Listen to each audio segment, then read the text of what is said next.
Another guy with a gun. We're commanded by the authority of the United States of America to put this guy in jail. And that's exactly where he's going, no matter what.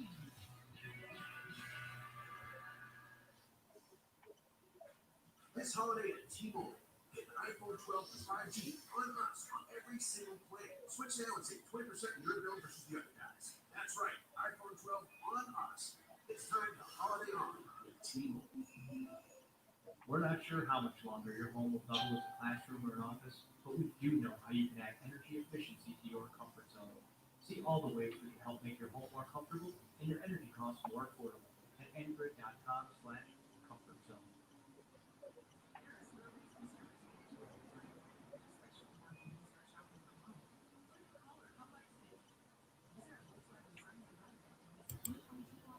Hey, we're live with a brand new intro, and Bryan SilverBax is finally here.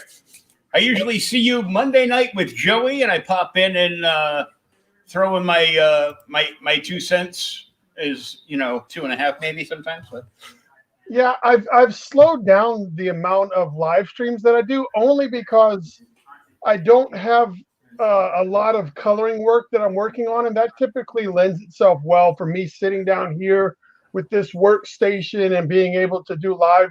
So I've had so much other stuff going on that I just haven't made the time to go live and have fun. So outside of the thing with Joey, I rarely get on any live streams I've done. So I want to thank you for coming on, but I know you got a lot of stuff to talk about. You got a lot of stuff going on. I just have a lot of fun. I don't know, what is your audience like? We're not here to promote one thing. Are we like cultivating creativity? Are we going to just talk about what does it take to do this? Oh, by the way, we're rated R, right? Like we can say shit. Yeah, we can fucking say shit. Okay. I just want to make sure. Like I want to be able to fully pull down my guard and just say. So if we want to talk about all the cool shit that we're getting into or how this happens, like I'm completely.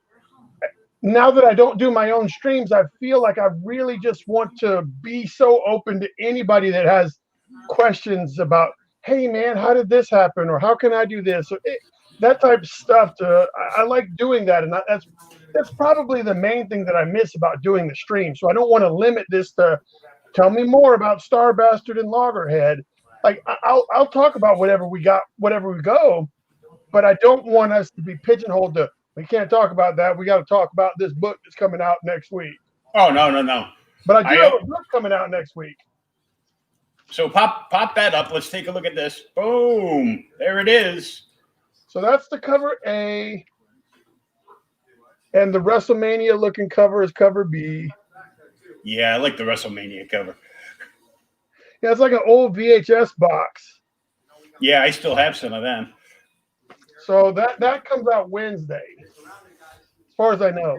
I know I have to read that because I read and reviewed your first Loggerhead for Outright Geekery. So well, I appreciate it, but this one's even weirder. So the thing about this team up project, it's Star Bastard is a character that has been in Scout Comics long before Loggerhead was even conceived as being a Scout Comics person.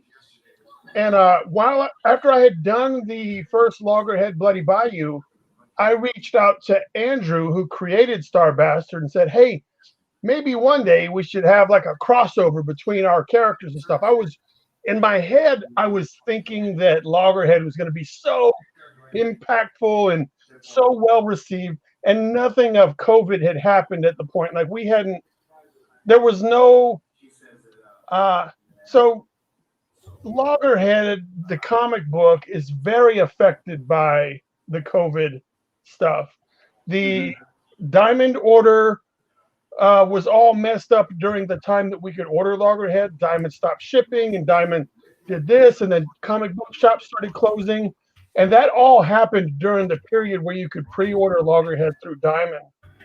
So that already kind of jacked that up. And then with comic book shops closing, it pushed the release month of Loggerhead by 2 months down from where we originally thought. So, and with everybody not knowing whether they're going to be employed or what, all that other stuff, nobody wanted. Maybe they didn't want to take a chance on a new comic book about a big giant turtle man from someone they'd never heard of before. So I thought when I approached Andrew in my head, Loggerhead was going to be a pretty fucking big deal. But I mean, as my baby, that's who I'm supposed to think that way, whether or not it ends up being true. So I reached out to him and I was like, hey, maybe we should think about trying to do a crossover. He was very receptive to that. And we started bouncing ideas off of each other. And so what he did, since he is the more seasoned writer of the two of us, he's gotten many projects under his belt and he's been doing it for a while.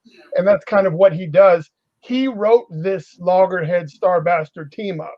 He wrote the entire thing. All I did was kind of like gently suggest kind of what I think would be a cool way to have the story go. And then when it came to writing Loggerhead's dialogue, I got to pick the words when Andrew said, here's what I need to be said, but put it in the voice of Loggerhead. So this book actually marks the first time that Loggerhead has spoken in a comic book. So I really had to think about how he sounded, what speech, what kind of accent and stuff like that. So it's actually pretty cool for me to have a character that I created and I did not write his first words and kind of like pass that on to this guy. And so that's one of the things that makes this really unique to me, was having another more seasoned writer be the one that actually wrote his first dialogue. And then the guy that did the lettering, Rob Jones, took it upon himself to make Loggerhead's dialogue bubbles stand out from everybody else's bubbles inside the book. And I didn't know that until he said, hey, here's the PDF, look through it and say what you think.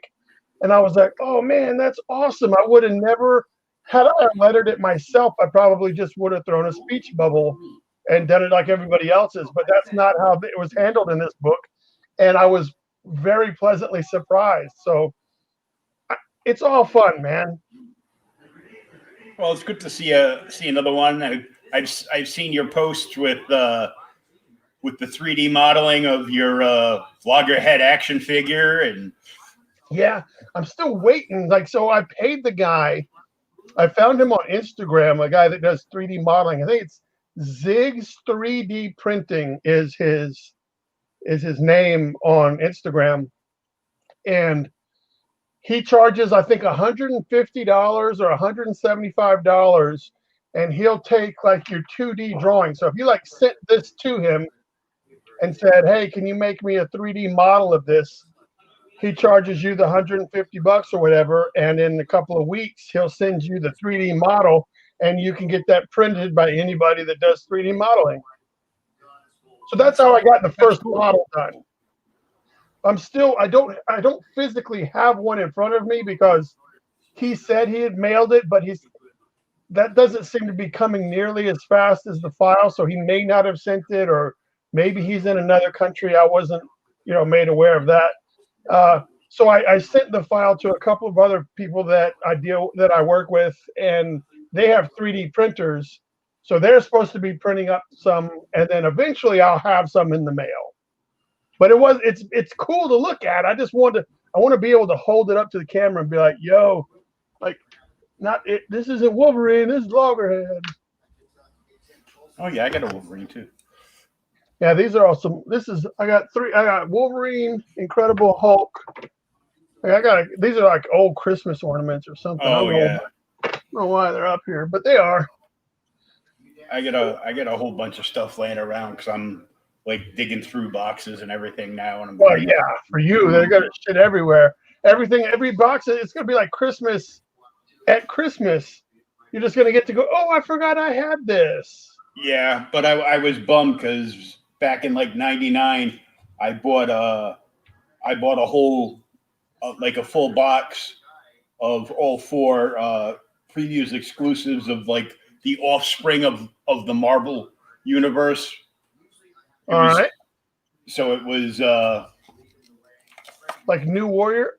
Oh, May Parker. But as you can see, all the cards got wicked damage because they were put in a box, and some idiot put in. I had like a half a case of Dr. Pepper, so they put the half a case of Dr. Pepper in the milk crate, and then put this box up on top, and then during the last 4 winters, outside in a storage bin, the soda blew up. And so you just keep Dr. Pepper in a storage unit?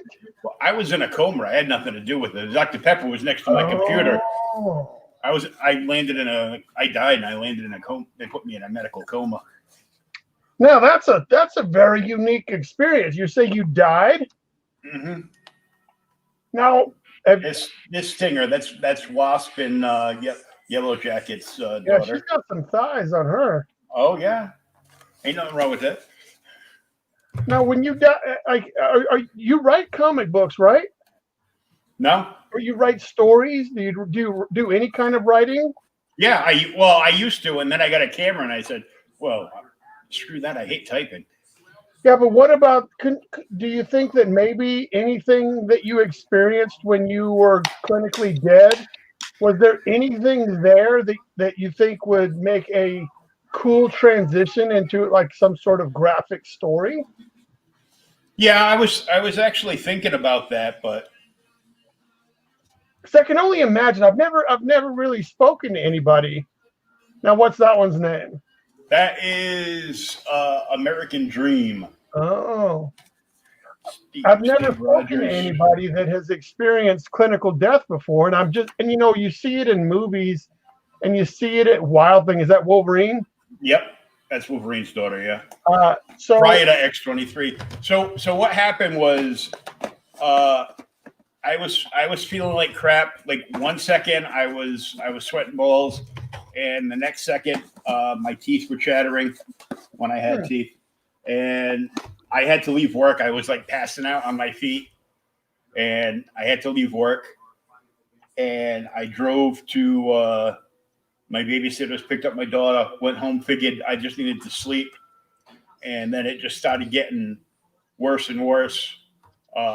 We waited at one hospital that didn't do crap, and then they shipped. My brother came down, picked my daughter up. She was only 4.5 at the time, and they sent me to Rhode Island Hospital, and they hooked me up, and they ran blood tests right away. And I had sepsis, cellulitis, and fasciitis. Now is that all heart shit? No. Sepsis is just. I had a big pocket of sepsis on the back of my right leg. It looked like a softball growing out of my leg, and it exploded. So basically, but you knew you had it before, right? Like you were like, no, I had no lump on the back of my leg. Yeah, I asked the doctor. He goes, I don't think it's anything. Huh. And then when they ran the blood test, oh yeah, that's sepsis. And I'm like, oh great. What's that? I've heard the word. I thought sepsis was a condition. I didn't realize that. I thought it was like pneumonia. Like you have sepsis was a thing that could happen.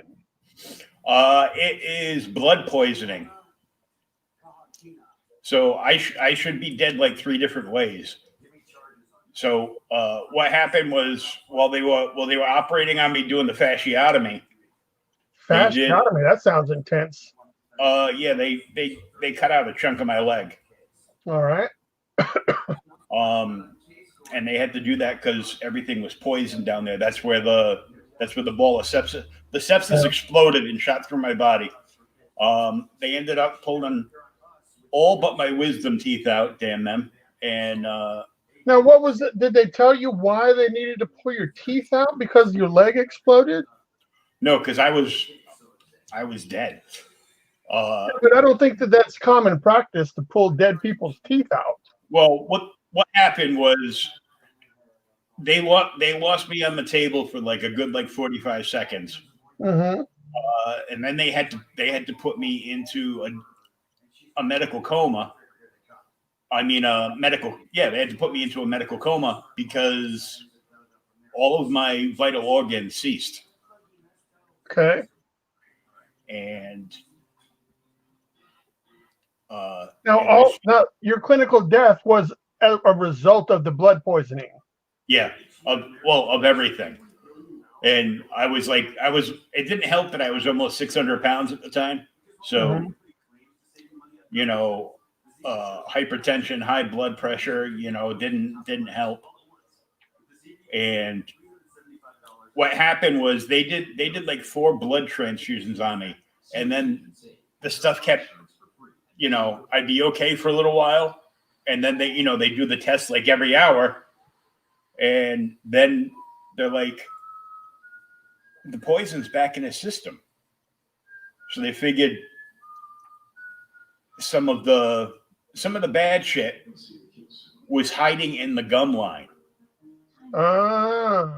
And it tends to be an issue. So they did that. At this point, I've had like 15 surgeries. And when I finally, they had to do, I coded like 3 times in the ICU. While I was in the ICU, they had the tubes down my throat and everything. And I ended up getting intubation pneumonia on top of everything else. While you were in a coma? Mm-hmm. You got pneumonia while you were in a coma. God damn. And they couldn't leave me on intubation. You can't be on it too long, because if you're on it too long, your body gets used to it and it can't operate without it, and then you're done. But every time they would take me off and I'd be okay for maybe like an hour, half hour, and I'd code. So they had to do a trach right here. Okay.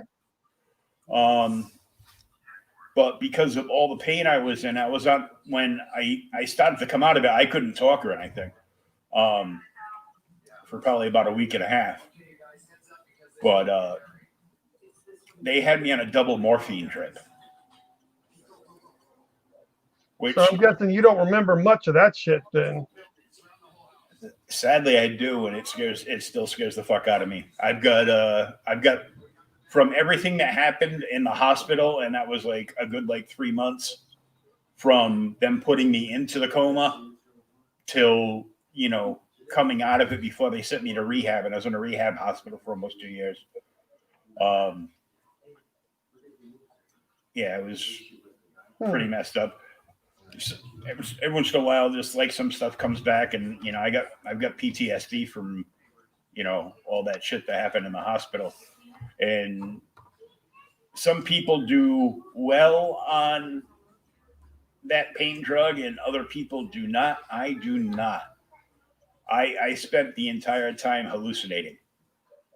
I mean, I don't know. That doesn't sound too bad. I'd like to be hallucinating for a while. Unless you're getting like a bad trip or something, then I guess it could be a little disheartening. Well, yeah, I thought one of the janitors was like, a mob guy, was, undercover, was trying to kill me. Oh, wow. So I was always trying to get out of bed. And at night I would wake up, not know where I was, and I would stop pulling everything out. So they started putting mittens on me and binding me down to the bed, which I don't deal well with. So, but there was one point where I was hallucinating, and I thought I was the Joker, and I was killing, and I thought I was killing Harley. I thought I was ripping her throat out. In actuality, I ripped my tracheotomy out and threw it across the room. Oh no! Yeah, that set off a bunch of alarms. So you're a Joker fan. Like, how are you taking this whole punchline replacing Harley Quinn thing? Are you reading those? I'm on an average, I'm like 6 months behind because I'm trying to read new stuff and do my 5-minute reviews on new stuff and keep up on stuff. And then I've got another podcast with Thomas from Outright Geekery that we do called Okay Boomer. And all we do is deep dive into back issues like gold, silver, and bronze. Okay. So, you got to read. Where are all your viewers at, man? I don't see anybody in the chat or anything. Where we need to. Have you shared this out to everybody? Yeah, I shared this out in like 13 groups. Holy shitballs. I guess everybody's got something better to do on a Friday night, though, huh? Yeah, I usually get like a lot of after views. The rewatch. The rewatch, and most of the regular people, like I asked like a couple other people if they wanted to pop in and do anything, and I mean, it is 2 weeks before Christmas. Yeah, so like everybody's got a lot of stuff to do, unless they live in California where they can't go out and do anything. Yeah, what happened? I think what may be doing this is the Cyberpunk 2077. Like, it's keeping everybody inside and playing these video games as opposed to going out. Because I look online and everybody's playing Cyberpunk. Yeah, I know. My buddy Nick was posted on IG last night, and he had like a whole table full of Cyberpunk stuff. He even went out and bought a Cat 5 cable. He's like, "Fuck Wi-Fi. I ain't taking no chance. I'm not taking any chances." That's awesome. I haven't bought the game simply because I've got too much work to do. So I can't reward myself with a PS5 or a new game until I get this new secret project much, much closer to completion than it is. And I can't afford a game system. I haven't bought a game system since PS3. Oh, right. Well, I mean, they have. Well, now you could get a PS4 for probably pretty cheap now that the 5s are out. Yeah, but why would I want a PS4 when the PS5 will play everything from the original PlayStation on? That's not fully true. I don't believe. It's supposed to be. They say some of it's backwards compatible, but I don't hold me to it, but I don't think that every single, I don't think it's completely 100% backwards compatible, simply because those games that were designed for the PS1 were not even made with the same type of engine and the same type of stuff that the new games are programmed with. Mm-hmm. They won't even, so I don't know. I think they plan, if I understand what I understand, they're going to have select games from the PS1 era ported into like the PlayStation Store where you can download a version of that game to play. But I don't know that you can actually put a disc in there from your PS1. I'll have to check. My buddy J-Bo's a manager for GameStop, and he would definitely know. He buys and plays all these, and I'm always busting his chops. I'm like, why don't you put on your big boy pants and just play something on the PC? It's much better. He goes, all I got is a laptop. I go, see, that's why you're like almost 50 and still working at a video game store. What the hell's wrong with you? Well, I mean, for me, like I want to play in my living room, with family and entertain guests and stuff, and that may not be compatible to playing at my workstation where I have my computer, and I don't want to be a hermit where I sit in the dark and turn the lights off and clickety clickety click, and I'm scoping people. Like, for me, video gaming is a social interaction as opposed to a personal. I need this to decompress. I would much rather play video games with a room full of people where we take turns playing Mortal Kombat, and you lose, you pass the joystick on. That's the type of gaming that I enjoy. I don't fully enjoy me just sitting there going through mission after mission after mission after mission of these one-player games by myself. And since I'm not good at shooter games, that limits the fact, like you were like, Bryan, why can't you just get online and have friends online? Yes, I could do that. But the games that's popular for right now are the first-person shooter games, which I happen to suck very bad. So until Suicide Squad, the game for Suicide Squad and the game for Batman Gotham Knights, those two games are going to be multiplayer through the solo campaign. I guess not solo campaign, but through the campaign mode, you can have people jump in and out. So that is what I'm looking forward to, because I very much enjoyed Spider-Man game and all of the Arkham games. I liked playing those, and those would be games that I did play by myself. But if I could do that and be able to play online with somebody who's on my team, that's going to be a lot of fun for me. Oh yeah, a chance to be on the Bat Squad as Red Hood and just go running around shooting people in the face. Yeah.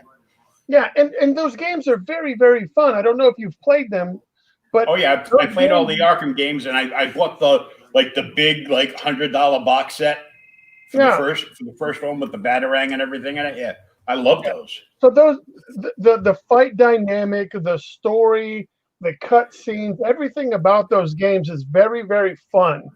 And if I take that and now I can combine that with playing along with a friend or someone that I know, and I can have a good time while I'm doing that, that's going to be where I live for a little bit.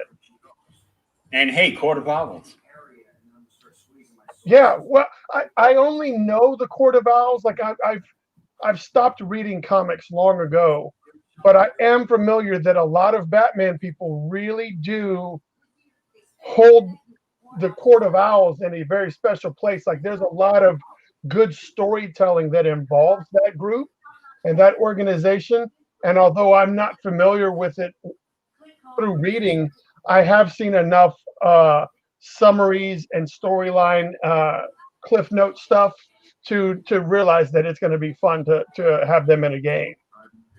Oh yeah, it's gonna, it was because I collected all the floppies, being a Batman guy, and but then DC started releasing the trades, and they would release trades with a mask. Like they released I did see that.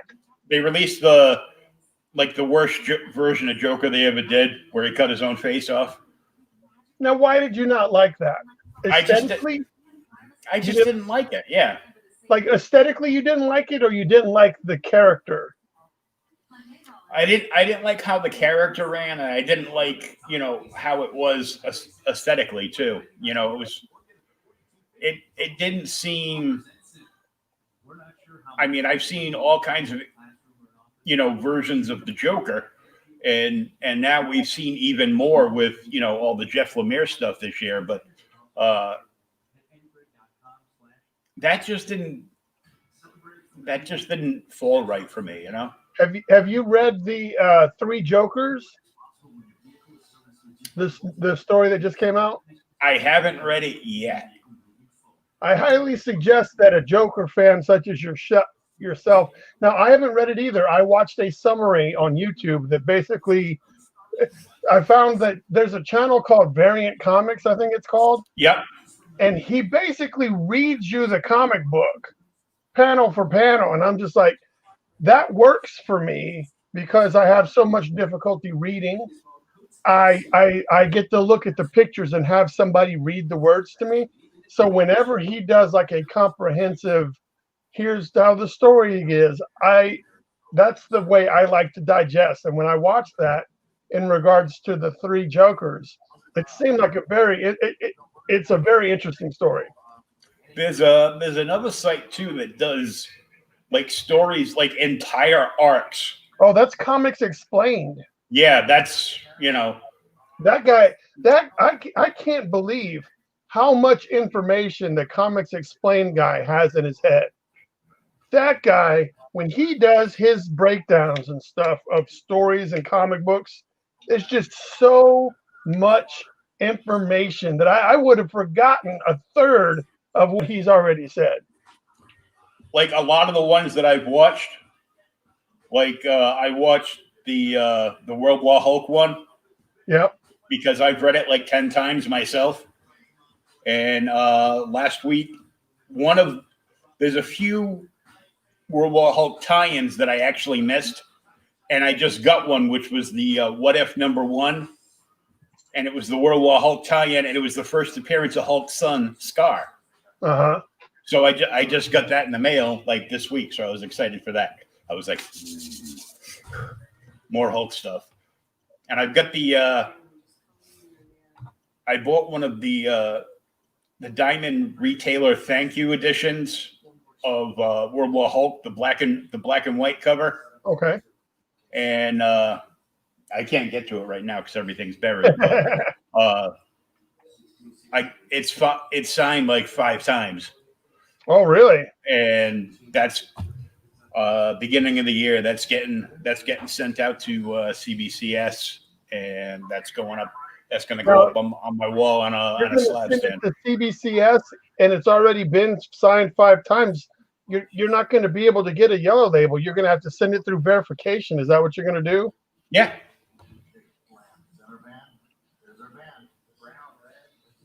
Okay. I have some red label stuff before they started doing that. I don't have a lot of slab stuff. I'm not like huge on it because I'm a reader. I want to be able to pick up the books and read them. But I've got a few. I've got an All-Star Squadron #1, CGC, the yellow label, because it's signed by Jerry Ordway, and I couldn't pass up getting a CGC book with Jerry Ordway SIG on it. Yeah. For $35. Oh wow! So I think I have more slabs than I thought than I think I should, but mine come from being able to. I attend shows where there'll be a creator there that I admire, and I will actually already have owned the book. Like I had New Mutants '98 from when I bought it back in '92 or '91 or whenever I bought it. Mm-hmm. And then I did a show, and Fabian Nicieza was there, and I was like, oh man. So I had Fabian Nicieza sign my '98, and then just sent it off to get graded. It came back with a shit grade, but I was like, this is the comic book that I bought when it came out. I met one of the people responsible for it. I've had him sign it, and now I've got this keepsake. So a lot of my books are books that I owned prior to them being signed and slabbed. Like I don't go out and buy signed and slabbed stuff. I take stuff that I have, I meet the people, and then I try to get it slabbed if I can afford it at the time. That's generally how I work. Sometimes there are some exceptions, but that's generally how I end up with a slab. Or it's a book that I worked on, and I was like, well, maybe one day one of us is going to hit it big, and this will be worth some money, so I might as well slab it now. Well, there's no way I'm ever going to Italy because I just don't fly. If I'm going anywhere, it's either in a boat or on wheels. So I've got I'm a huge Vampirella fan. Uh-huh. And I got the Virgin variant cover of Vampirella versus Reanimator #1 from Lucia Parella. All right. And I've got that signed and graded. That's awesome. I like some of the work. I'm not familiar with all of it. There's so many talented variant cover artists that are into that digital painterly style. Mm-hmm. And for me, sometimes it's hard to, is that an Art Germ? Is that a Derek Chu? Or is that somebody else that's kind of like, they all, and I don't want to say that they have a carbon copy of each other, but they all have that similar style. But the guy that you just spoke of, he's very. I like the way that most of his stuff has like some sort of smoke or some sort of like weird kind of mystical feel to it. Yeah, That makes well, his stuff look like I'm pretty sure because if you go onto his IG, you'll see like short videos, and all those covers are like full-fledged paintings that he does in physical media. oh really? And then they get scanned. Then they get scanned in at a later date. He does like all these techniques that I've never seen, and could never do because I can't draw a stick person. But it's it was just amazing, and I saw that cover and I'm like, man, I want that cover so bad. And somebody's like goes, well, I got a graded one. I can sell you a regular one at at cost for 20, or I'll sell you this one for 50. I go, yes, $50. I'm like, if the price is right, like I got an Action 1000 signed by Art, not by Art Germ, but it's Art Germ's cover. It's his sketch variant. Yeah. And it's a sketch variant homage that he did, and it's signed by one of the writers that worked on the book. And then I got I didn't get a Detective 1000 signed or graded, but I got a copy of each one that DC released. And the only other one I have graded is Detective 800, the Jock cover there. Okay. And I've got it triple signed. So now, do you make your way to many shows? Yeah. Well, I can get. I'm like in Southern Mass, not far from Rhode Island, so I get press passes, and when we could go to conventions. Like last year, I covered Rhode Island Comic-Con for Outright Geekery. Yep.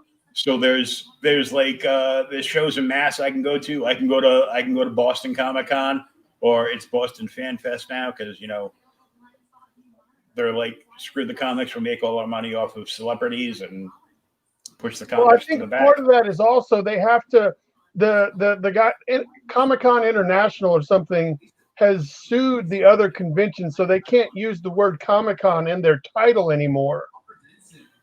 So yeah, they gotta like work around everything. Yeah, so I think part of maybe what that rebranding is not so much we need to suck the celebrity dick as that we need to change our name so that we don't have to pay Comic-Con International this fee.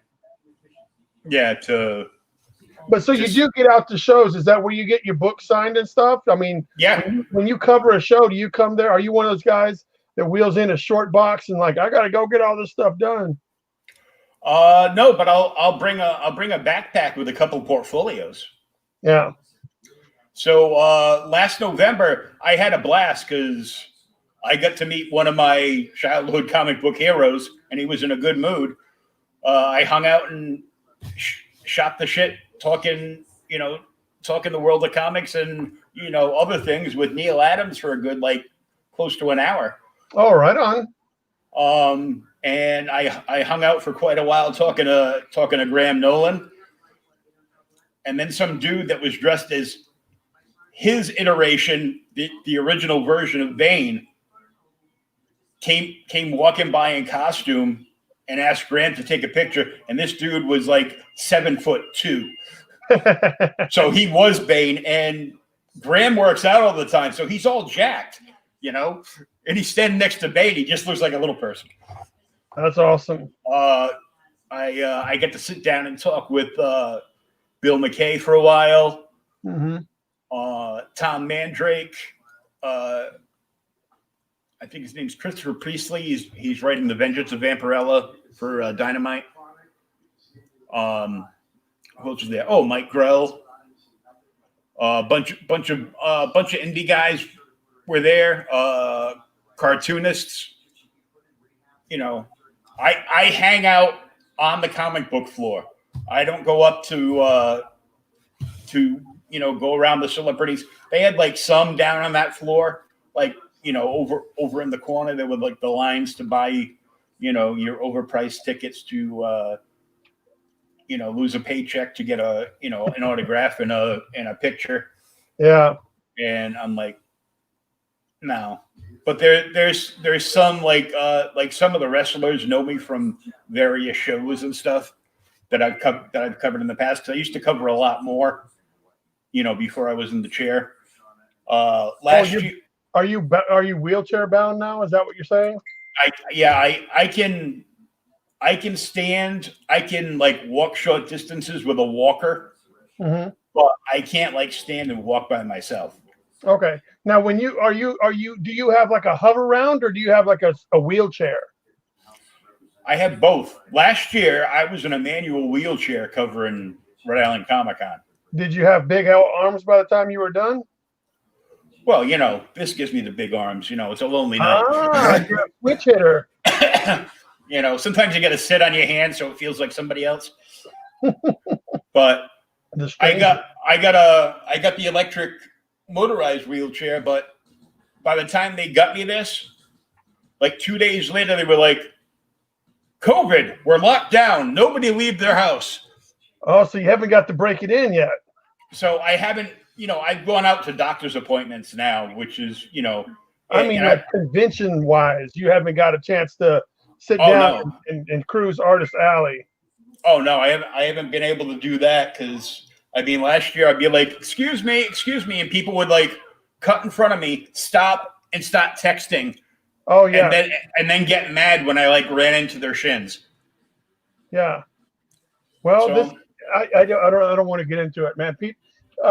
The world that we live in is very selfish. Not that we need to get into that. This is us talking about selfish Americans is not going to lead to any kind of outright geekery. I promise. Oh yeah. So I also want to jump back into on topic. You actually did a story in Cthulhu Invades Oz. Cthulhu Invades Oz is a project put together by Travis Gibb, the Gibster. I've seen that you've had a couple of the contributors on your show before. Yeah, Travis was on just a few weeks ago before it wrapped up. Like the last week, it was still live. Yeah, so Travis had reached out and he has a group. He's one of the Florida boys, so that little Florida team of creators is always in each other's ear. And David Byrne is one of his friends that's down there. And David Byrne is a comic book creator. And David signed up to do he said, as far as I know, here's how I was introduced. David sends me an email, and I've known David because he ran a comic book shop in Florida that flew me down for a weekend. I did some exclusive stuff with them. And then when it came to started doing some Scout stuff, I was familiar with him because he was kind of like in the back house of Scout. Like he wasn't official Scout, but he was still tied to those people. So I had dealt with him at that level. And he sent me an email and said, hey, man, would you like to be a part of this project and be the artist? I'm going to write something for this anthology. It's about Cthulhu invading the Wizard of Oz. And here's a list of, characters that we can pick from. Which one do you think that you'd like to draw the most? And so I looked at the list, and to me, my head only knows the characters from the movie, and none of those characters were on the list. It seemed like it was fun. And since I have a tougher time drawing like human faces and stuff, I wanted to go with a more creaturey, something needs to be a creature. So I looked through the list and I was like, oh, Pumpkinhead Jack, that sounds like a pretty cool little, Nightmare Before Christmas kind of feel to it. So I was like, I'll work on, that's the one I would pick. And then so David hit me back and shortly thereafter sent me a 10-page script. I took that 10-page script and I sent it off to a guy named Mark in the Philippines or in Thailand or the Philippines that was doing my layout work at the time because doing pages isn't my strong suit. So he did the layouts. And then when I got him back from Mark, I did all the finishing stuff, and I worked with David to get the panels good. And then once we all agreed that the 10 pages were where they needed to be, I sent them back to David. David was happy with them, and he sent them to the colorist. And then next thing you know, they're in the book. And I think we have the longest story inside the Cthulhu Invades Oz. I don't think any other contributor did 10 pages. Yeah, they like even his story. Because he sent me like PDF stuff to check out before the interview, and even his story, I think it was like 5 or 6 pages. Yeah, so I did that, and then a late edition towards the end of the Kickstarter campaign. I flew back down to Florida again to do a comic book release that for another comic book that I worked on called The Recount. Yeah, I know. I was live with you that morning. Remember? Oh, that's right. That's right. Well, I'm educating the audience, so I'm just trying to like cover everything because I don't want to forget anything. So I was down in Florida, and I met the crew at the Comic Collective, and one of the guys there is friends with the Gibster, and the Gibster offered the Danny a 1-page story that could be included in the Wizard of Oz, so that Danny could be a credited writer. And so I was listening. So Danny was so nice to me, and all the stuff that happened down there. I was like, you know what? I'll do the artwork. If it's only 1 page, I'm pretty sure I can fumble my way through how to do 1 page of storytelling without having to use a layout guy. And so Danny got excited, and then so after the Kickstarter closed, or like the day before it closed, Danny sent me the script for his 1 page. And then, so that's what this owl is from. This is from Danny's, what is the Ignorant Owl or some shit from Wizard of Oz? It's something about, it's actually like a stupid owl and a smart donkey are a team in the Wizard of Oz or something. But so that's what that's from. So I actually did I'm part of 2 stories inside the Cthulhu Invades Oz book. Now, when I was talking to Travis on the episode he was on, he was plugging you because word is that this could be your last and only interior art that you are going cover only.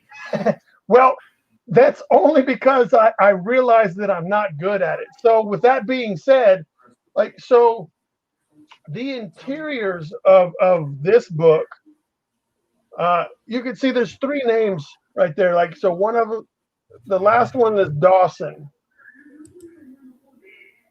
It's kind of, I don't know if I can get that right there.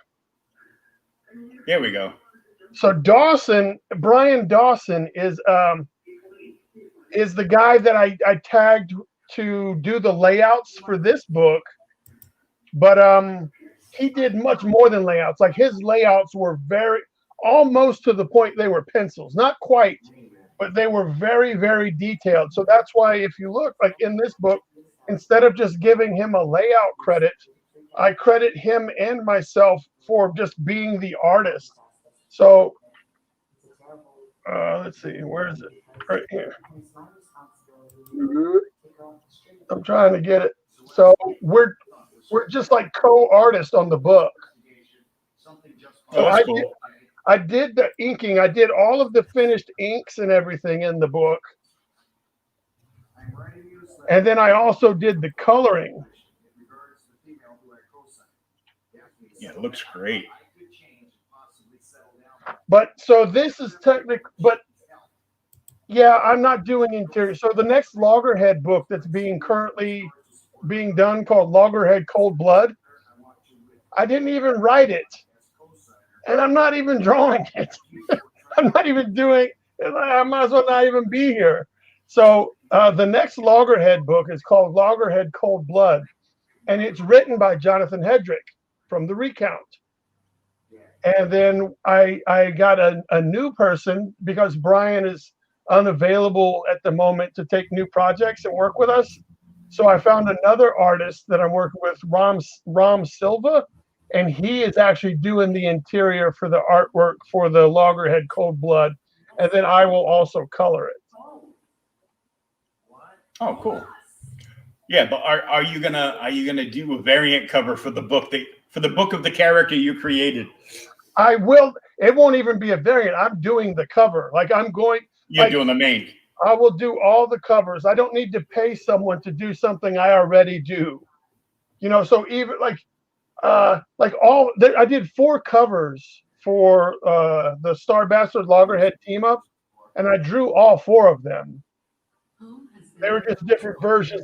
So when I put these projects together, Loggerhead Cold Blood, I'm paying the guy to draw the interior pages, and I'm going to just draw the cover because that's kind of what I do. That's what I think I excel at. So I will try to showcase what I excel at and minimize what I don't excel at, which is the interior shit. And I also find it boring, and it's not what excites me. It's an art form to doing pages. And I don't think that I fully have the skill set nor the passion to do the page art. And it doesn't work for me. So, but doing the cover works where I can take my time with a single image and have a lot of fun with it and just do that the best I can. That's what I like doing the most. Before we even get there, I like writing the most out of everything. You like writing the most, but you don't do any of it. Well, no. All right. I do write, but I didn't write the next start. The reason that I didn't do the next Loggerhead is because there's a character inside that book that Jonathan created to live in the world of Loggerhead. And with him being the creator of that character, he almost asked me if he could write the Loggerhead story because he's like, Bryan, Loggerhead seems like a very fun character. I hope to write for it. I'd like to write that character one day. And I was like, well, let's fucking do it now, man. So I don't want to be to the point where I'm like, no, it's mine. You can't have it. I know what he's supposed to do. Like the reason I created the stuff that I did inside of Kara Prime was to spark creativity and create things that other people deem cool enough that they'd like to also play with. So I want to create this world of Kara Prime. I want to create these players that live in Kara Prime. And I want people to say, dude, I really like the world. I like the characters. I'd like to come play with your toys. And then when they come and play with my toys, they're like, oh, shit, you know what? I need to make my own toy. And now our toys can go play together. And ipso facto, switch it all around, I helped create more stuff without me that is what I want. And so that to me, even though technically that part isn't writing, it's more just creating something, but you can't do that without the writing part. So I don't know. Yes, I am an unproven writer, but I promise there is some stuff happening now that will alleviate any doubt whether or not I'm a writer. I'll be a writer that also does covers. I want to flash back to the signing that you guys did with Danny down at the Collective. Yep. Because as a joke, I turned around. I think he just eliminated himself. Do not know what just happened, but I believe that he was about to show us some sort of breath covering device. Oh, I'm back. Yeah, did you kick yourself out? Yeah, I swiped the corner of my keyboard and I kicked myself out. But yeah. Yes, that is my artwork. That is.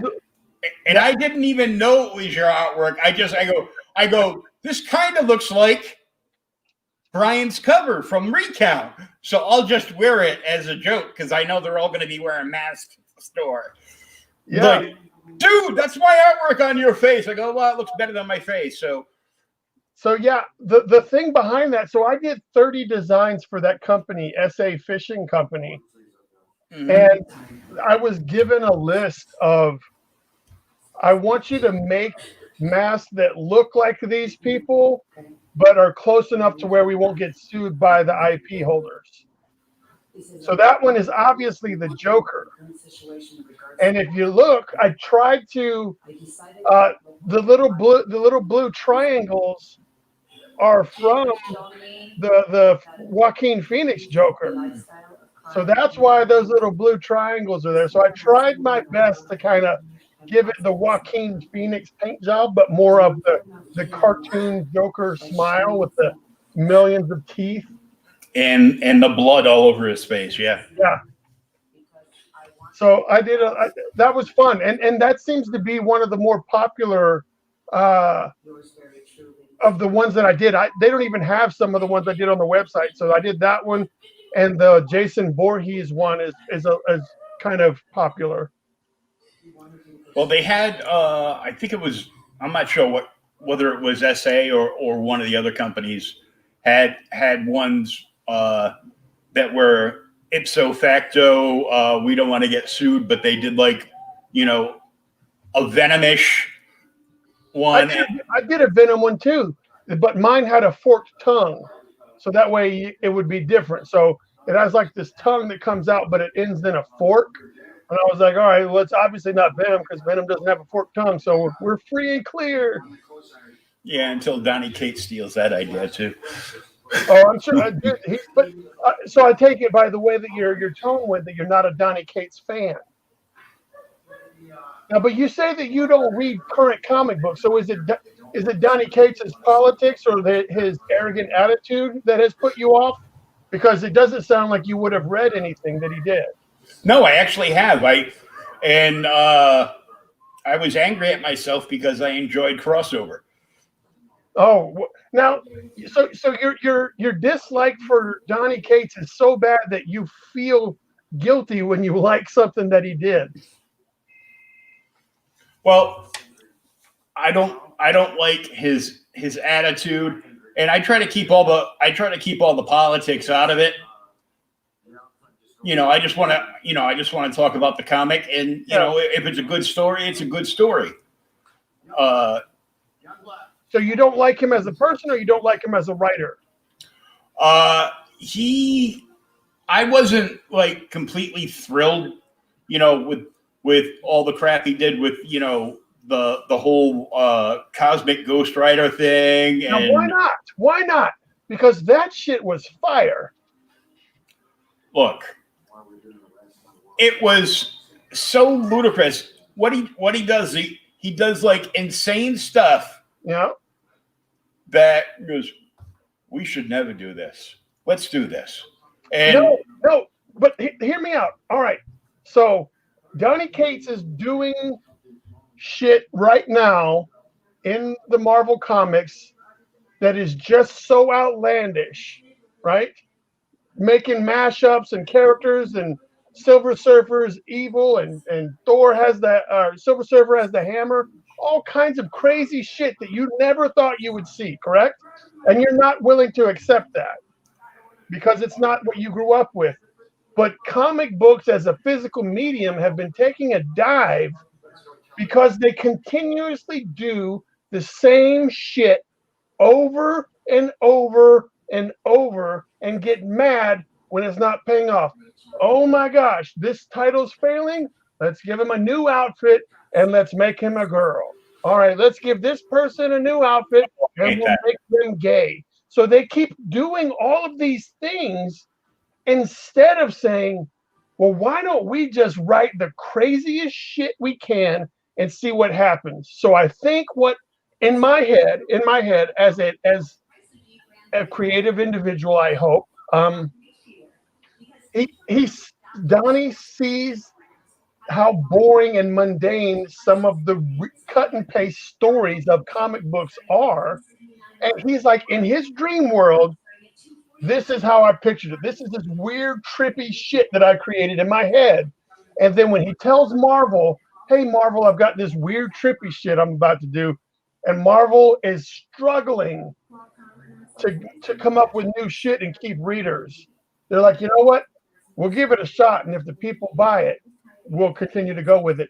And what happened is the readers are down for something new.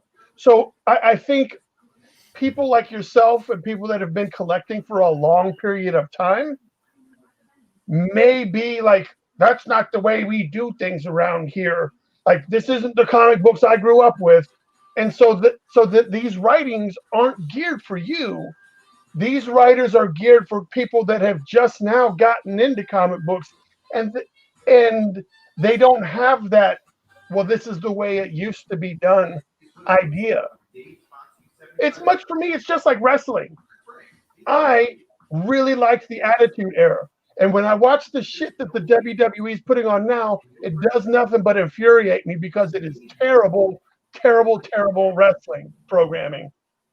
But it might be that I was just, this is my wrestling, the Attitude Era, and I might not be receptive. But had I come into wrestling right now and never really gotten to experience, Sting when he was in the surfer paint, it might be different if I'm jumping into wrestling now. So I treat comic books the same way.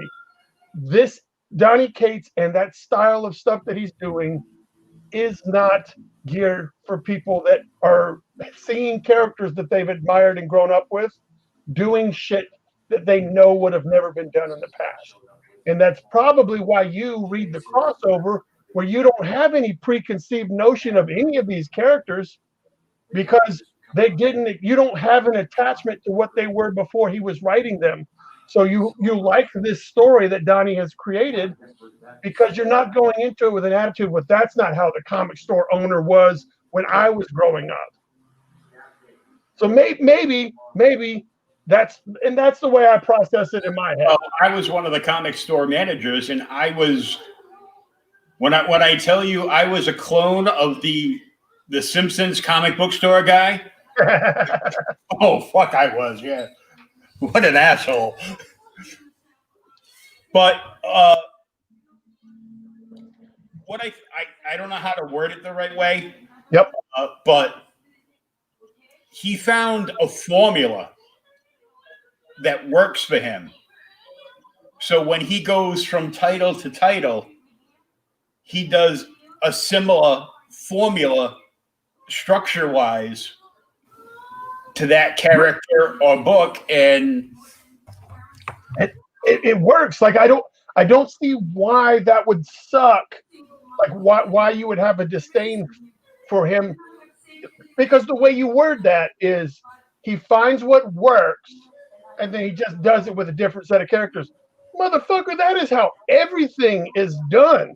People find the secret ingredients and then they'll put that shit in bacon bits, they'll put that shit in nuggets, they'll put it on French fries because they found the secret formula that works.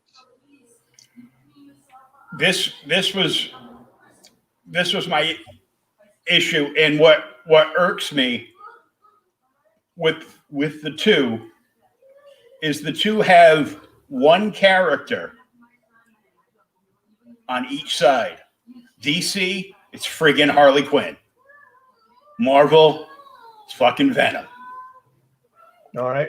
Now, and like you're talking about like a character that's overdone, oversaturated, everything. Yeah, the commercial part. It was Deadpool for a while.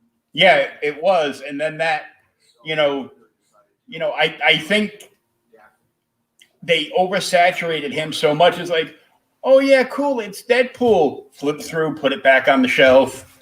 Well, the reason that Deadpool stuff he was everywhere is because they were trying to sell comic books, and so they had to water him down to spread him out so anybody could write him in their story and not maybe even fully understand like a Deadpool voice. So that was Marvel just being commercial as opposed to being, we want to create more character depth. We want to generate money, not character depth.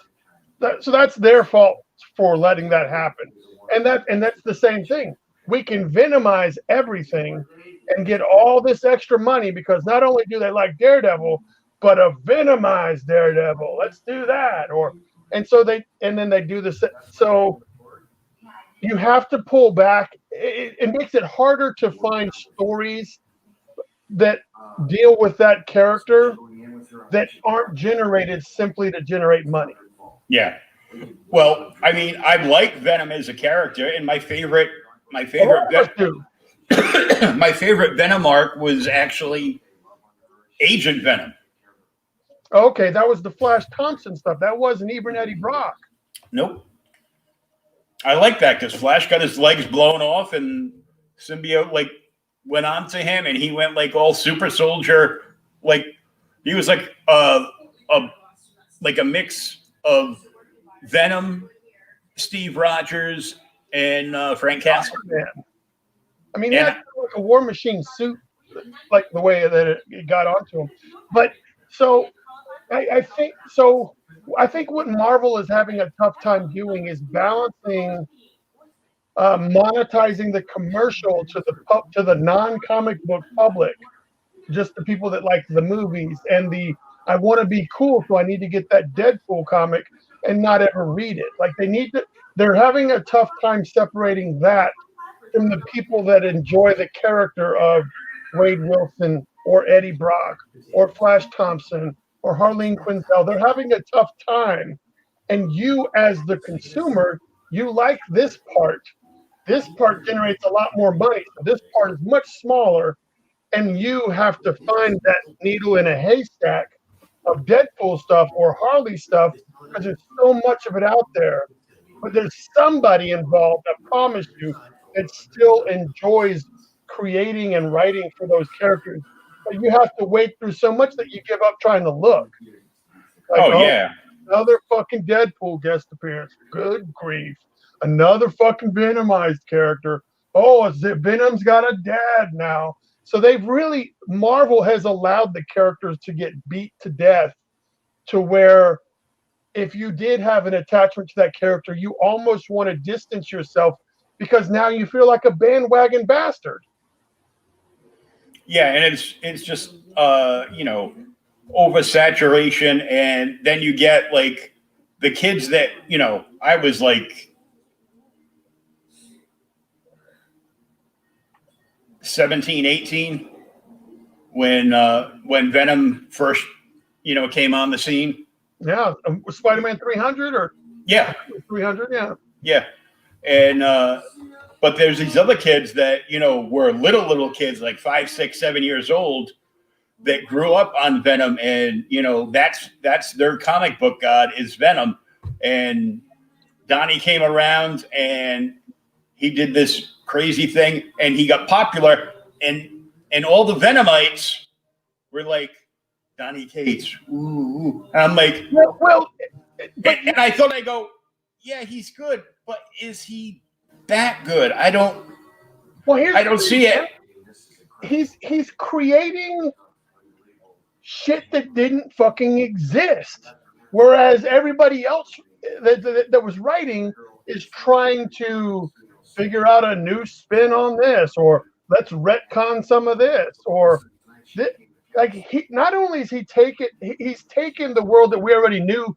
The only thing we knew is that symbiotes came from another planet in the fucking Secret Wars and somehow that's all we knew. But instead, Donnie has said, well, has anyone fucking ever explored that part of it? And he's giving us, so nothing that he's doing is retconning anything.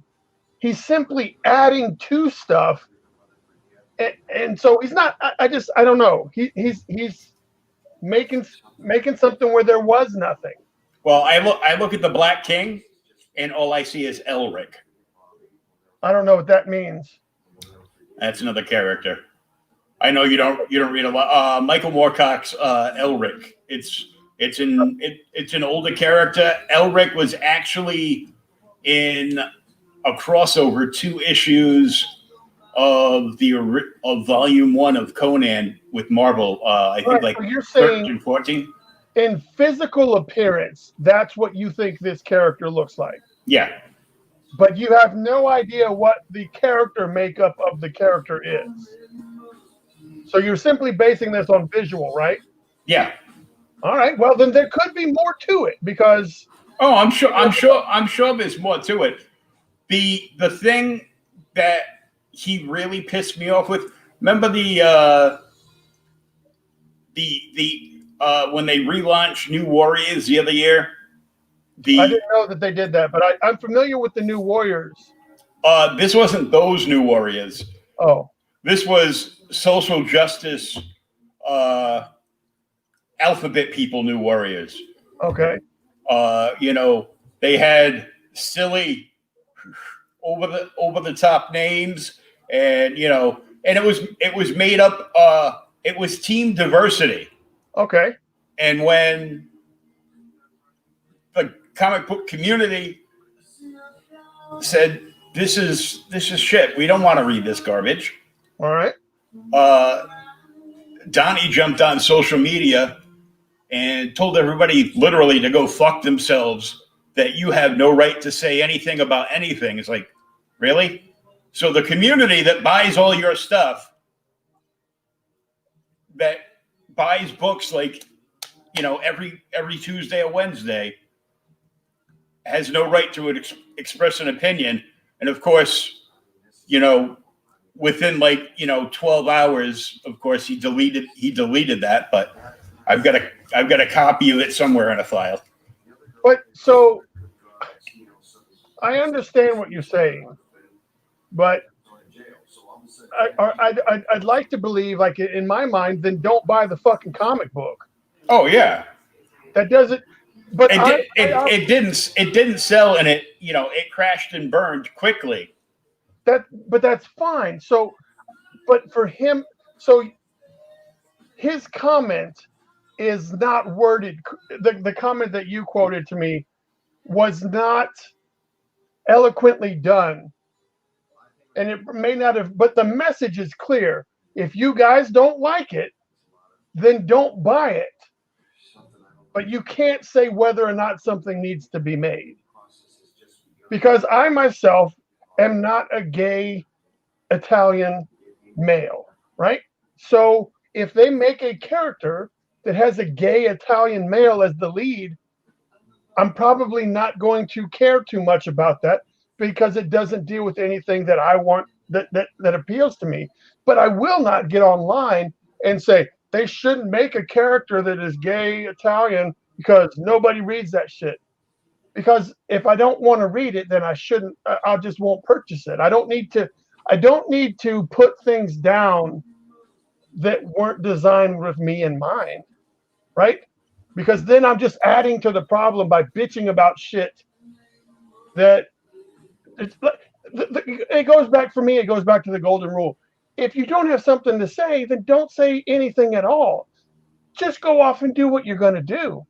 So for me, if I have these two comic books right here, and I really hated this, I really didn't like this comic book, and I really loved this one, instead of getting online and saying, this is the biggest piece of shit comic book, I can't even see why anybody made it a comic book.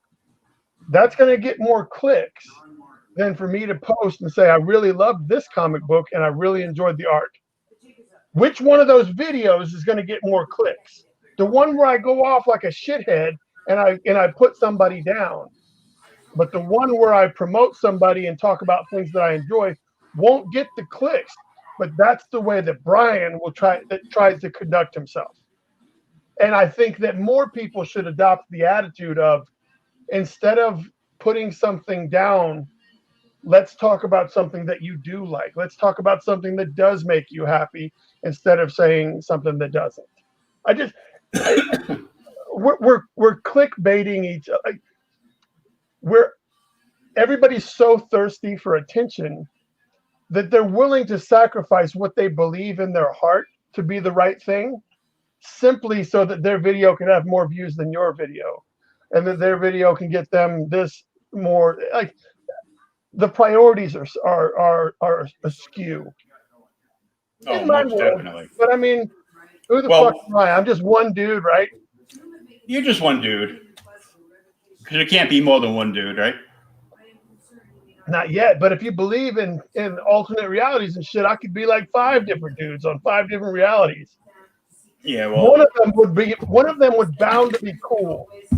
Like if I could be the most dumb piece of shit of the 5. So there could be a really cool version of Bryan somewhere out there. I just gotta wait for him to hop in his DeLorean and find me. it's like even when I do my reviews, even if it's a book I don't like, it's reflected in, I rate everything like, on a scale of like 1 to 5. Mm-hmm.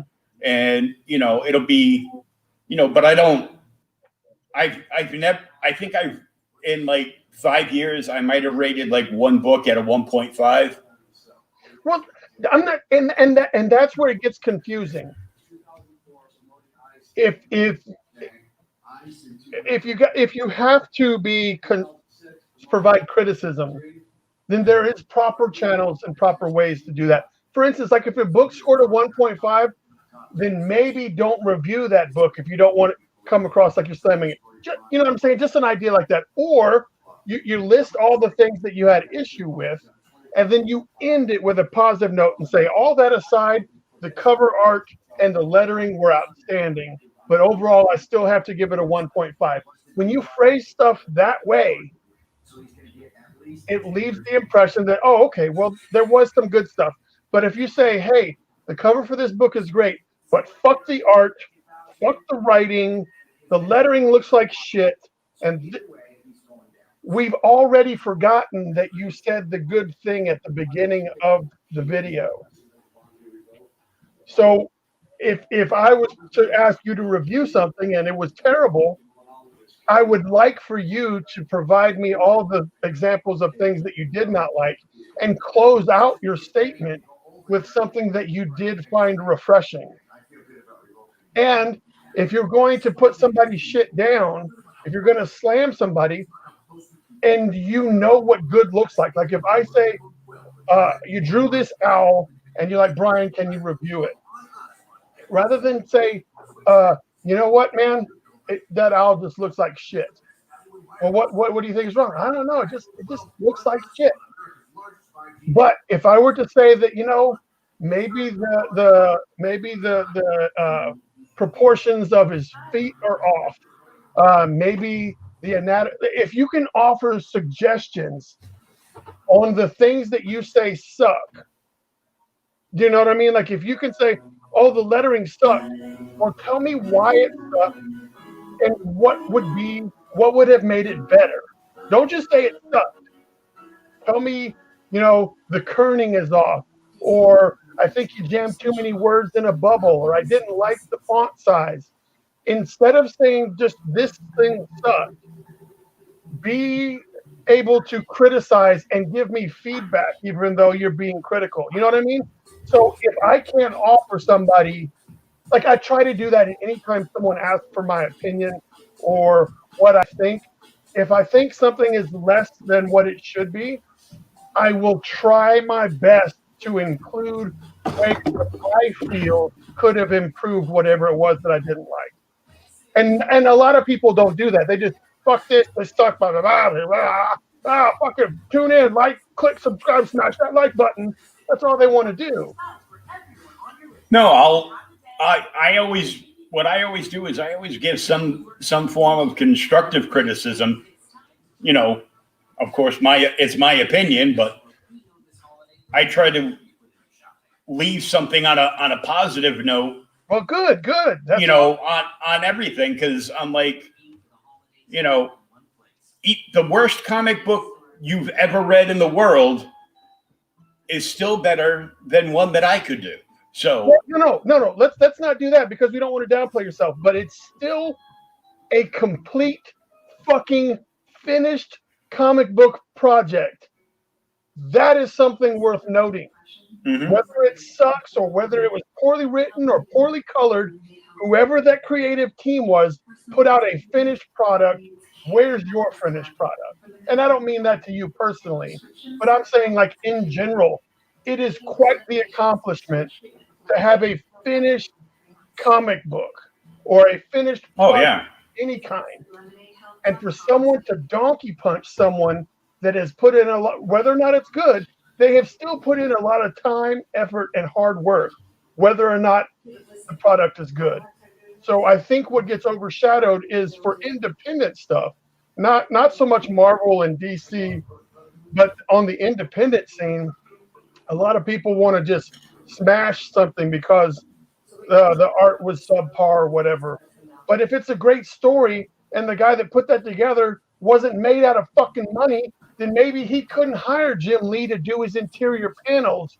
But was the story good? Did you understand what was going on? Let's admire that guy for putting together this finished project. I hope next time he steps up the art game on the project.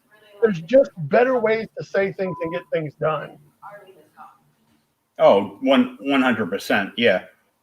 I try to put a positive spin onto it because, being negative is easy.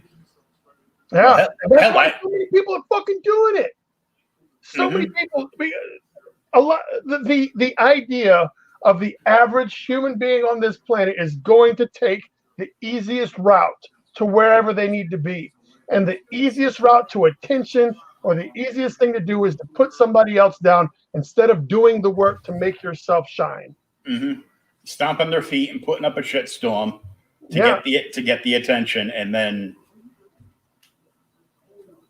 what happens is the people that are doing that are appeasing their 49% of people that are doing the same thing.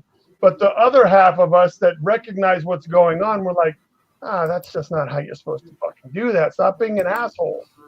Yeah, I know. It's just crazy because there's so much. I think there's more talent out there in the indie world right now than there is in mainstream. Well, only because there's more room. I think the percentage is going to be the same. Like if you say DC and Marvel combined is this, they're going to have 65% top-notch creators, whether they're writers, artists, or whatever. And if you take the indie community, even though it's going to be a larger amount of people that contribute to the indie community, I still think that it'll probably be about the same percentage of top-notch talent. There'll just be more of them, but the percentages will remain the same. Yeah, because now it's never been easier to actually make a comic book than it is right now. Oh, really? Enlighten me to how easy it is to make a comic book. Okay, so I'm talking about in current day. I'm listening. Okay. I'd like to know an easy way to make comic books. Well, 25 years ago, you would have. Okay. Now, I did not realize that you were going to compare it to a time in the past. I thought you meant like it's easy now.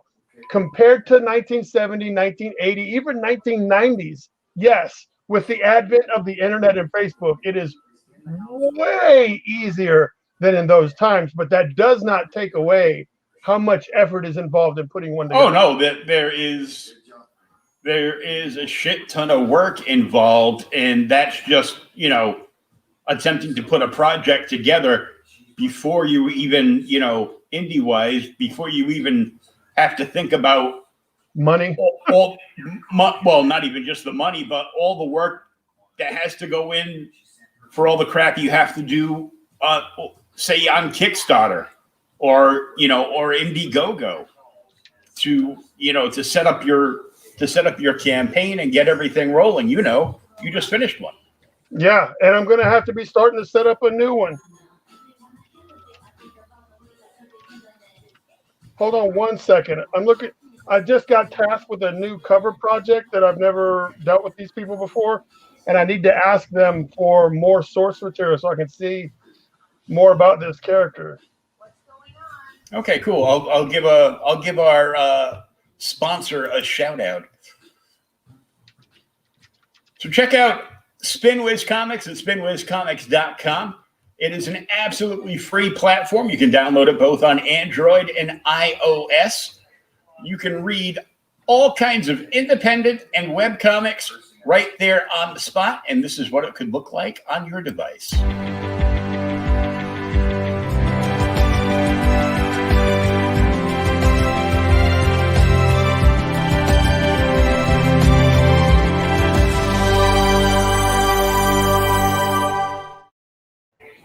Yeah, Jeff runs SpinWiz, right? Yep. Yeah, Jeff should be getting his copy of Kara Prime handbook in the mail shortly if he hasn't gotten it already.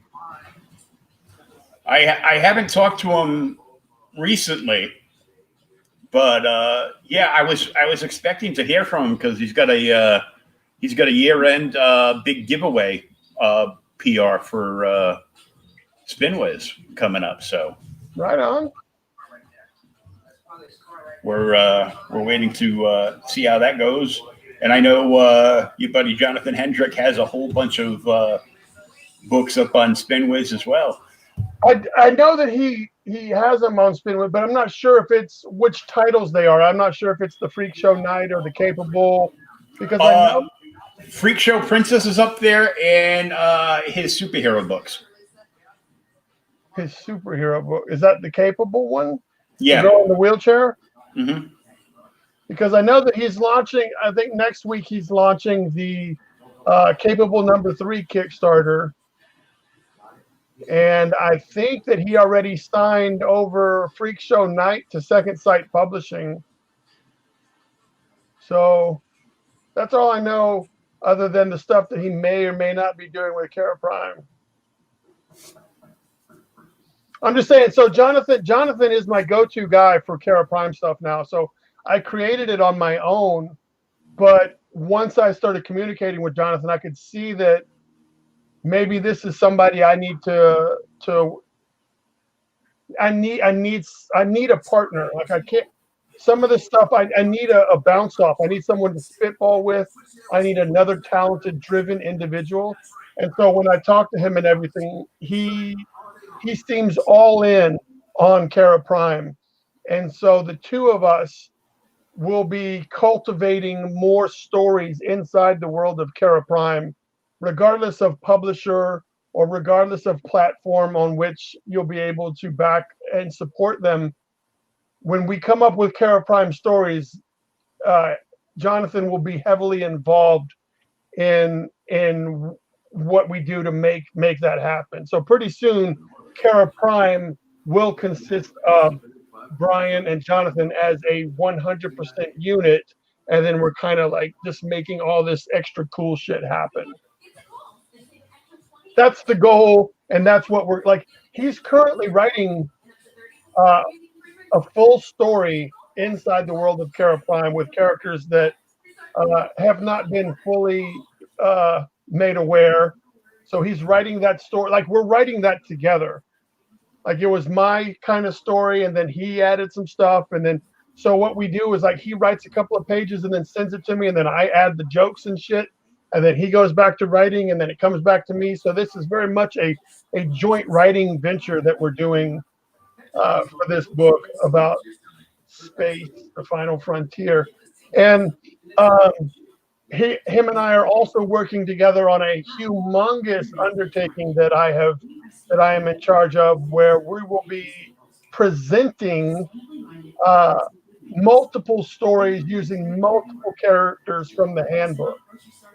So I'm trying to encourage people to look through the handbook and let it be known which characters in the handbook they'd like to see more of, because it's coming fast and it's coming furiously to a head that it'll be, before you know it, there'll be something on Kickstarter that has a lot going on.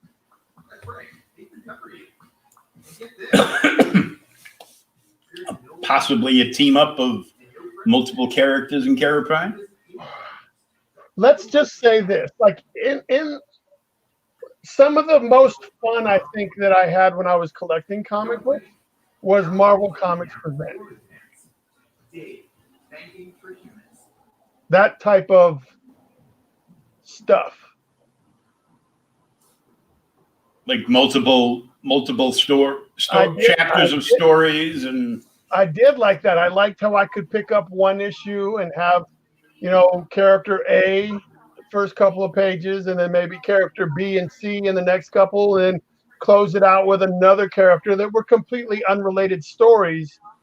So imagine that, but with characters from the handbook in a very much connected world that you'll be able to pull in the similarities between the worlds and what's going on and the events, and the backdrop for everything is very much connected, but the stories that are being told are very different and maybe even written differently by different people. KPP, Kara Prime Presents. Yes, that is very much what it's called. Actually, it's called Tales from Kara Prime. It's close. Well, I had, just in case, I did have the font and everything made up that said Kara Prime Presents, but I didn't. I thought that cover for a new property, it could be looked at as like Kara Prime Presents what? Like to the uninitiated, right? That's what it's going to look like. Mm-hmm. But if I put Tales from Kara Prime, now you understand that there's something called Kara Prime, and what's inside this book will have different stories about that. And so to me, that's much more clear of what you're getting into than Kara Prime Presents, because Kara Prime Presents feels like half a sentence. And since Kara Prime Presents would not be a single person, like it wouldn't say Kara Prime Presents Loggerhead in Blood Runs Red. Like that's a lot of fucking words to fit on the front. And now I've chewed up half of the cover, which is what most people are buying stuff for anyway, is the cover design. Mm-hmm. So I had to think in my head, what is the best way to present this to not be misleading and to have you get the full idea and still leave me enough real estate to put good artwork up there for people to be attracted to. Yeah, I think the Tales works better too. Because you had other books that were like that too, with multiple stories in it. Yeah. Tales to Astonish.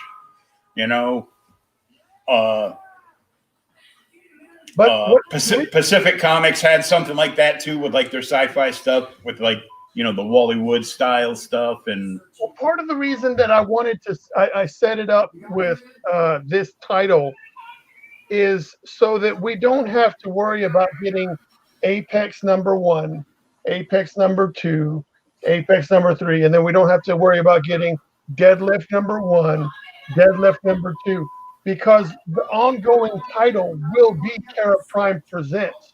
So when Kara Prime Presents has a story for Deadlift, it'll be Tales from Kara Prime, Deadlift, Bloody Bayou.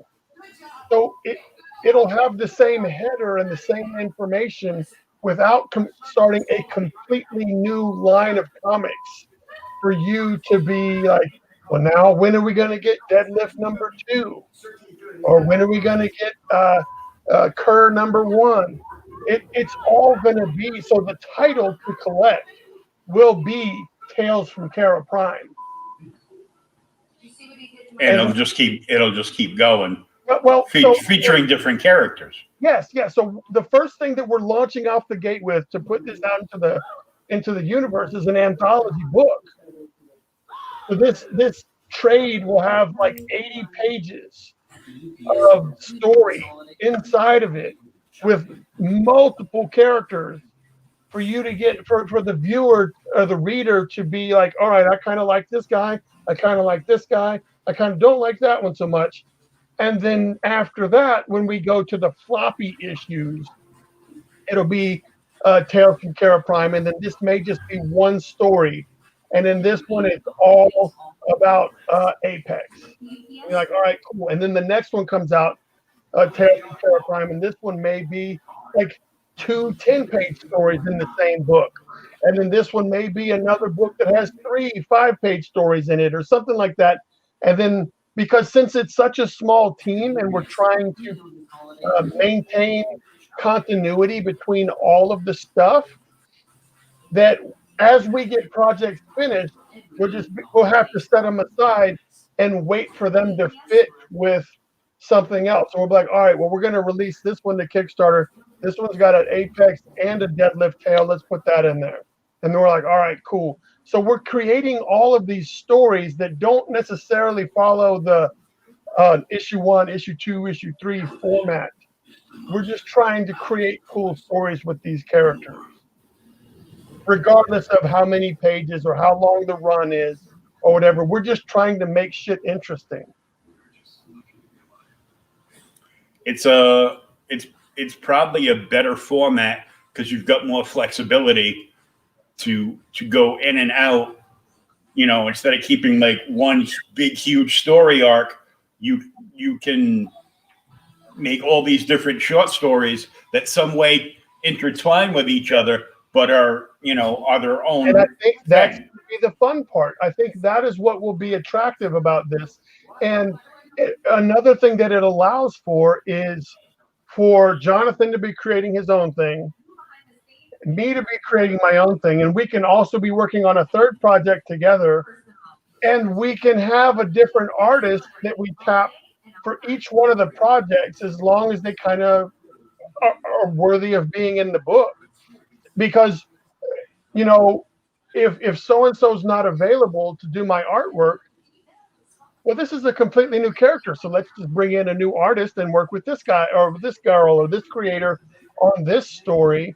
And then when it comes time to come back to that project that they worked on, I'll just put it on the back burner because I've got a project for that artist, I've got a project for that artist, and I've got a project, like I've got all of these things going on at one time, so that you, the collector / reader, aren't always waiting.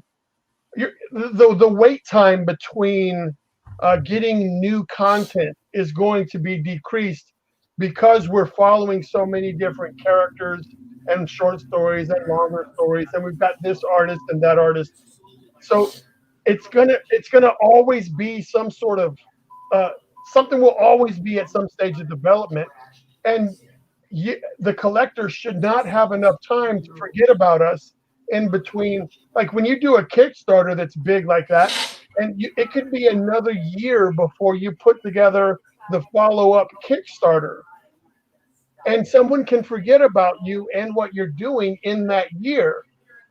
But if we narrow that down to like 3 months, and you're putting something out every 3 months, it's going to be harder to forget that. I think that's the only drag time with the indie market, is because you've got a bubble where if you catch it just right, you can launch four Kickstarters a year. But Yeah, usually it's usually like 3 to 4. So it's not like this is something that you guys can put out on a monthly basis, but you're working on multiple projects on top of the Terra Prime stuff. So yeah. Like this job I just got right now, I'm going to do a cover, so I have to readjust my commissions and stuff because this cover has a deadline because it's going to the printer rather soon. So I need to, and I'm really looking forward to drawing this fucking cover too. Like this is I hadn't heard of this character. This is coming out from Aftershock. It's let's see what the title of this book is. It's called Maniac of New York #1. So I'm going to do a cover for Maniac of New York #1. Governor Cuomo. Sorry. But no, so that's the big thing that I'm working on right now. And I haven't put out a lot of information because I really want to wait till closer to launch time for us on Kickstarter before we start telling everyone who's involved. And because what this past year has done for me as far as being a creative individual, getting my first title signed to Scout in February of this year. The book came out in July, which there was a long gap there. But during that whole time, I have been dealing with a lot of creators, through Scout Comics. And then that also exposed me to other creators. And then those, like, so my network in the indie comic book world has begun to expand. And so for this Kara Prime project, I have taking advantage sounds derogatory, but I have taken advantage of the fact that I have these new connections, and I have reached out to people and asked them to participate in this project. And some of the people that are a part of this project have completed other projects that have been published by comic book publishers that are, so it's kind, for me, it's kind of a big deal. Like, I'm not trying to tease. Like, I don't have anybody from Image or whatever. Like, I don't have those type of people participating. But at my level, I have people participating that have done way more stuff than I have, and have created more of a resume inside the world of comic books than I have. And to have them want to work with me on something that I am in charge of, it feels kind of special inside. You know what I mean? Like, you think that I'm cool enough? Well, you're obviously cooler than I am, but you want to work with me, so I must be kind of cool. So when I get to announce some of the people that are on this project, you'll be like, oh wow, that's fucking cool. Like, I didn't, I like that person's other stuff that they did over here. What's it gonna look like now that they're teamed up with something that Bryan's got going on? Yeah, it sounds like just everything's just falling into place. Yeah, but when you say that, it makes it sound like there was almost little effort. Oh, no. And that's not you. That's just when people say everything's falling into place. Motherfucker, and this is not, motherfucker's not directed to you, but motherfucker, I have put in a lot of work and a lot of things to get to where I am, to afford me the ability to have things fall into place. Do you know what I mean? Like, that they say there's no such thing as luck. It's where preparedness and opportunity meet, or something like that. And I feel that I have been doing the due diligence to afford myself to be in a position to take advantage of when the opportunity shows up. And that's what's happening. So falling into place is being like, to say that figure of speech feels very much like, oh, well, you didn't do much. You just, fortunately, things are just happening to you in the right way. No, motherfucker, I did work to be where that fucking lottery ticket was going to blow into my car with the window down, and it was a winning lottery ticket. Like, I put myself in that position. So that wasn't a knock on you. It's just that turn of phrase that sounds like it can come across as, oh, you didn't do anything. It just kind of happened for you. And that could not be farther from what is truly happening. Yeah, it kind of cheapens it a little bit. Yeah. And that's one thing I like. So I now that I'm older, I'm starting to deconstruct the way that things are said, and recognizing when somebody speaks to you with condescension in their voice, like giving backhanded compliments and stuff like that. Like, I'm no longer tolerating that as a human being. I will straight up call you out to your face if you are going to give me this backhanded compliment, and I recognize that that's what you're doing, because a lot of people wouldn't recognize it, and you've been getting away with it. So I've been deconstructing, like, the way that things are said, because not only that, when I write it for a character or something, I need to know that the way that this phrase comes out is a little condescending. So if that's what I want my character to say, then I need to. I've just started to take note of shit like that more as I'm older and as I start trying to put together characters that have ways of doing things. I need to recognize speech patterns and words and common phrases that people that operate the way that the characters are operating so that I can include them and it doesn't feel like forced dialogue when you watch those fucking movies where you're just like, has this guy ever seen a police officer before? Does he even know? Like when you watch these movies and police officers or military people or surgeons are just doing stuff, if you don't know, then you're just like, all right, well, that must be how it's done. But when a cop watches a movie and the cops are just doing completely ludicrous stuff that no police officer in their right mind would do, then that's the fault of the writer and the creative team of not doing the research. And so I want to, when I create stuff, I want to make sure that I have done my pretty bestest to get it right and not be easily called out for not being a genetic scientist. Like I need to Google the right words and watch some videos and stuff to kind of make sure that's how things would do it before I write that a scientist just dips his finger inside the goo and decides to pick his ass. Like if that doesn't happen, then there's no way that I should write that for an educated doctorate of science to dip his finger into a solution and then go to picking something out of his teeth. Like, so that's the type of writing and the type of things that I try to avoid. But you want to do your due diligence on subject matter that you're coming up with. At least a little bit. And for me, I think deconstructing the speech and the way that people talk is me kind of doing my due diligence for when it comes time to writing dialogue for characters and stuff. I'd like to have it sound like real people say these things and not some fucking, that sounds like a speech to text speak and spell. You typed in, what are you having for dinner? Like no one fucking says that in the South or, wherever this character is from, So that's forced me to listen to the way that people talk a little bit more closely. It's different. What is different? Well, because you're deconstruct instead of just, thinking of, well, that sounds good and just writing it down, that you're putting more thought into what you're coming up with.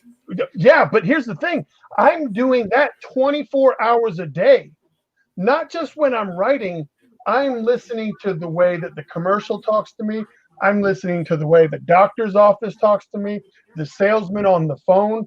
I'm always listening to the tone, the speech pattern, and stuff like that. Because I try to catalog anything that I notice into the data bank so that when I do go to writing, I can just go to writing and pull from the cues and stuff that I've picked up. So I can't turn this off. My detail orientation, when it comes to noticing things, I'm very, very, it's my superpower is to try to notice stuff. And it lent myself well to while I was a cop for 7 years. It's the way that you articulate things, the way that you write things down, the way that you observe this behavior and the way that you observe that speech pattern. If you're good at observing, it makes the job much more easy. So I can't turn that off. So even though I don't do police stuff anymore, I am still hyper observant is the word that I use. I'm still hyper observant. And what that does is it allows me to create this pool of information that when it comes time to write, I can use that pool of information. Since it's already going to be up there, let's find a use for it. Yeah, once you start doing something all the time, it's always there. Like if you're used to, when you're like 16 years old, if you're used to getting up at 4:00 in the morning to go to work, in the summer and go do yard work or whatever you're gonna do, you just start getting up at like 4:00 in the morning for like the rest of your life. Yeah. Which will suck because I'm usually just going to bed at 4:00 in the morning, but. Yep. So that's the way I approach things now, man. We're coming up on 2 hours. I thought you said we're going to talk for a couple of minutes. We were, and you just kept talking. It just went on and on and on. Yeah, I have been known to talk a little bit, Just a especially little bit. because in my day-to-day life, I don't get a whole lot of speech. Like I go entire days without saying more than 10 words out loud. So when I get an opportunity, like on Mondays when I do the show with Joey, I'm just going.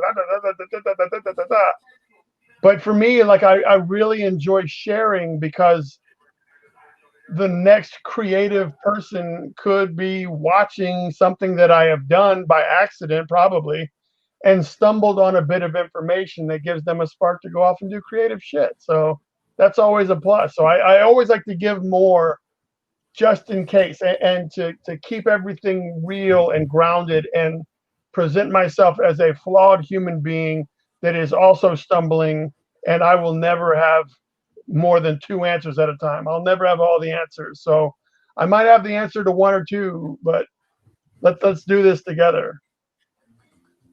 It's always best that way too, because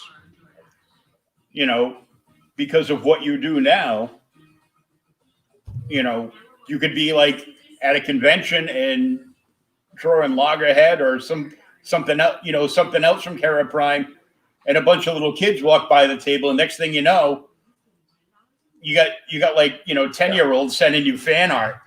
Yeah, and you could have had a little bit of influence over the next Todd McFarlane. Like he could grow, that child could grow up to be like the next great toy maker / 300 issues of ongoing independent comics. So I like to operate that way, and I do have fan art from younger kids.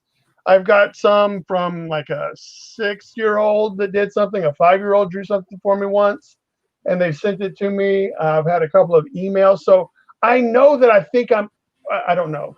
I'm pretty sure that I'm on the right path to doing what it is I want to do, is make money, make a living being creative, at the same time encouraging creativity in others. Like that's the goals. Paying everything forward and keeping the circle going. Yeah, because I don't get to take anything with me when I go, and there's really is being an artist alley, is that competition. So do you not want to give the guy next to you, like, yo, I got so and so, I found this posting online where they're looking for artists that draw mummies really well. Like if I choose not to share that with the guy next to me, is that the way that should go? Or should it be like, yo, check this out, maybe you could try too?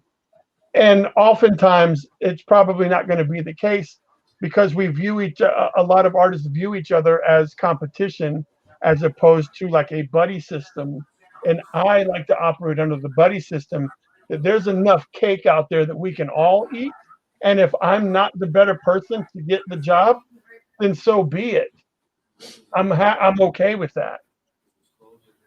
Yeah, because something will always come around, and Yeah, and so know, that is karma. how I try to operate, man. And it's done good for me so far. I just have a little bit further to go before I can fully say that this lifestyle sustains my current way of life. And I don't drive Lamborghinis. I don't even have cable. Like I don't live a lavish lifestyle that I'm trying to get illustration to pay for. But I would like to make sure that all my bills are paid and there's no such thing as a late notice. Like I just need to kick it up just a little bit more, and then I will have achieved the true goal, is to sustain myself being a creator. Well, you're well on your way up there. I fully believe that is a true statement, and thank you for noticing. And speaking of things noticing, did your cover for Jonathan's book, your variant of the Recount, did that completely sell out now?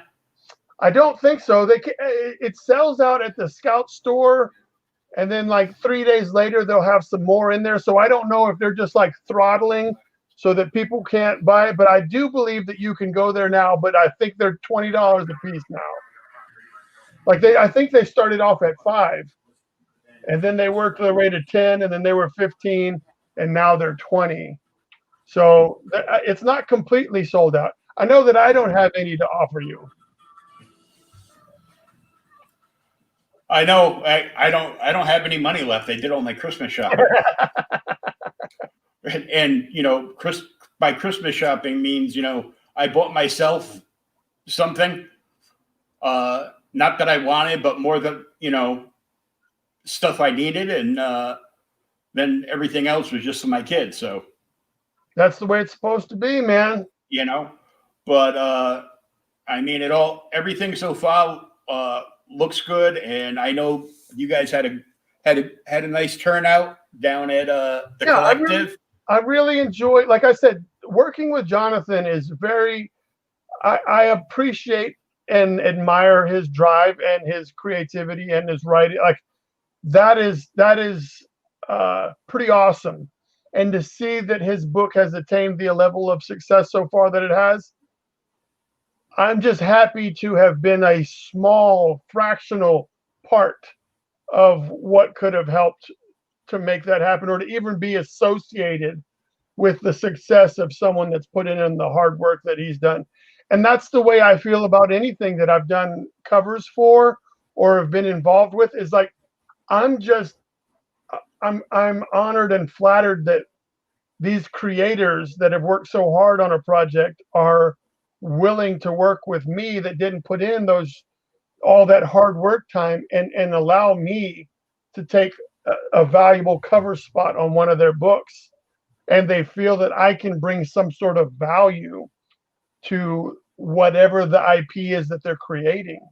Like that to me is really flattering. Like, you've worked really hard on this project for the past 5 years, and you've sunk in, $50,000 into the artists and the letterers and all this other stuff that you've done, and you're willing to pay me to have my cover be on one version of your book. That's pretty flattering. I would really like to see you do a cover for an upcoming issue of Phantom Starkiller. I do believe that something is in the works, but I don't know if that's the exact title, or it could be a spin-off that title has created. But I do think that, well, it's no surprise that they're the Knuckle Duster is the follow-up to that. And I believe that Rad Raptor in Michigan is going to look at getting an exclusive cover for the Knuckle Duster character. So you might see that. Maybe not Phantom Starkiller, but maybe the Knuckle Duster. That'd be cool, because I'm actually a member inside of the Comic Book Shopping Network, and they scored that. They did that deal with Scout about 4 or 5 months ago, where every number one that comes out, they get their network gets an exclusive cover for each one, and that's where I got the ash can for the recount is through them, and it's sitting in a box in Arizona because Jesse from Jesse James Comics out there does a program, and you pay as you go. So like if I bought like anything from him tonight, I'd get an invoice later on tonight. Yeah, I'd pay it. You pay as you go. But when that short box fills up all the way, he'll send you an invoice for a flat rate shipping fee of like $14.95. And then, 3 or 4 days later, I have like a big, huge, short box. And I'm excited for when I actually finally filled that box up.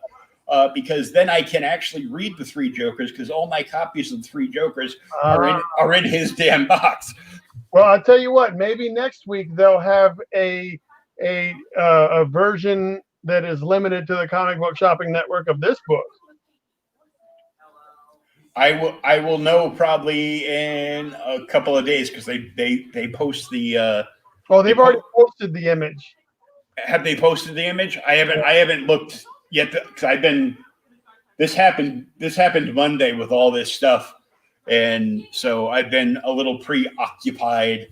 Yeah, well, I mean, if you're a fan of video games, this cover may be right up your alley. I'll have to take a look at it and see. I know I like the WWE cover there. Yeah, well, what did you think about the 8-bit loggerhead cover that I did? Did you ever see that one? Oh, the Mario.